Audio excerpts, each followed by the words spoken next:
Pinalagaan ni Kabataan Party List Representative Renico ang naging pahayag ni Senator Robin Padilla kaugnay sa kahinaan umano ng kabataan ngayon.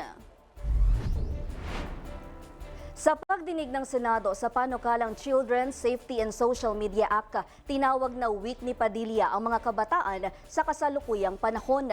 Tinawag ni Padilla na iyakin ang mga bata ngayon ni hindi nga daw alam ni Padilla ang ibig sabihin ng salitang depression.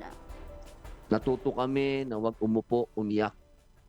Noong panahon namin, hindi uso yung salitang depression. Hindi ko nga alam yun kung ano yung depression. Ngayon, batang maliit, sasabihin, I'm depressed. Magulo. Kaya sana po, pag-usapan po natin ito. Umpisahan ko po. Ayon kay Ko, hindi nakagugulat na nade-depress ang ilang kabataan ngayon. Gayong araw-araw na krisis ang kanilang nararanasan mula sa edukasyon hanggang sa korupsyon.